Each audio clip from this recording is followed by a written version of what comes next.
हिंदू धर्म में शादी रात भर चलती है, इस्लाम में शादी दिन में होती है और अब आधुनिकता के कारण ये रात में भी होने लगी है। ईसाइयों में शादी दिन में ही होती है, लेकिन सिख धर्म में शादी का समय और शादी की पूरी प्रक्रिया अन्य धर्मों से काफी अलग है। नमस्कार, मैं हूं आपके साथ रीटा और आप देख रहे हैं निर्भीक पंजाब। आज की वीडियो में मैं आपको सिख विवाह की पूरी प्रक्रिया और रस्मों के बारे में बताऊंगी। उससे पहले अगर आपने अभी तक हमारे चैनल को सब्सक्राइब नहीं किया है तो जल्दी से कर लीजिए। वीडियो पसंद आएगी तो लाइक कर लीजिएगा और कमेंट सेक्शन में अपनी राय देना मत भूलिएगा। सिखों में विवाह को आनंद कारज कहा जाता है। सिख धर्म में आनंद कारज को कर्तव्य माना जाता है और हर सिख इसका पालन करता है। भारत में रहने वाले सिख भी इसे मानते हैं। कभी कभी जोड़े का बिना मिले ही विवाह तय कर दिया जाता है और अपने परिवार की पसंद पर भरोसा करके विवाह संपन्न करवा दिया जाता है। कुछ जगहों पर पश्चिमी प्रभाव देखा जाता है और जोड़ों को अपनी पसंद की शादी करने के लिए अनुमति दी जाती है। सिखों में सगाई करना अनिवार्य नहीं होता, फिर भी किसी की इच्छा है सगाई करने की तो लड़के के घर सगाई की जाती है।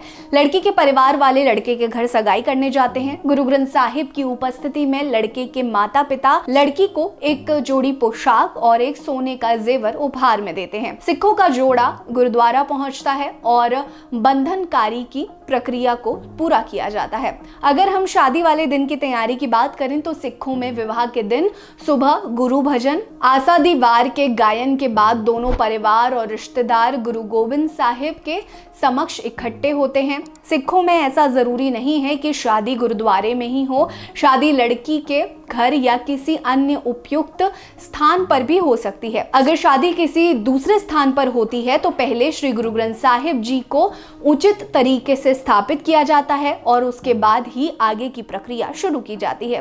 कोई भी सिख इस समारोह में भाग ले सकता है। उसके बाद अवसर के अनुसार और भजन गाए जाते हैं। लड़के को गुरु ग्रंथ साहिब के आगे बैठा दिया जाता है। उसके बाद लड़की आकर दाईं तरफ अपना स्थान ग्रहण करती है। कार्यवाहक व्यक्ति यह पक्का करता है कि दोनों परिवार सिख हैं और जोड़ा पूरी तरह विवाह से सहमत है। फिर जोड़े और उनके माता पिता खड़े होते हैं जबकि बाकी लोग बैठे रहते हैं।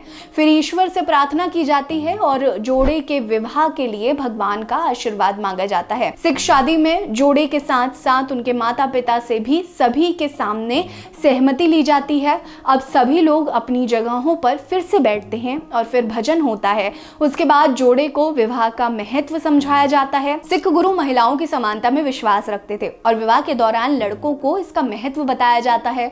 गुरुओं के अनुसार एक विवाहित जोड़े को गहरे आध्यात्मिक बंधन के माध्यम से सच्चे और स्थायी प्यार की प्राप्ति हो सकती है। जोड़े के सामने विवाह के कुछ नियमों और संस्कारों का वर्णन किया जाता है और दोनों की सहमति ली जाती है। यदि जोड़ा अपने कर्तव्यों और दायित्वों को स्वीकार करने को तैयार है तो वो दोनों गुरु ग्रंथ साहिब के सामने झुककर अपनी सहमति दिखाते हैं। फिर दूल्हे के पिता गुरु ग्रंथ साहिब पर फूलों की माला चढ़ाते हैं और दूल्हे और दुल्हन को माला पहनाते हैं। इसके बाद गुरुद्वारे में 4 तरह की प्रार्थना पढ़ने के बाद दूल्हा और दुल्हन शादी के बंधन में बंधते हैं। इस रस्म में दूल्हा और दुल्हन 4 लवन लेते हैं जिन्हें 4 फेरे भी कहते हैं। दुल्हन दूल्हे के परिधान का एक सिरा पकड़कर रखती है। दोनों वचन लेते हैं और इस तरह सिख विवाह संपन्न होता है।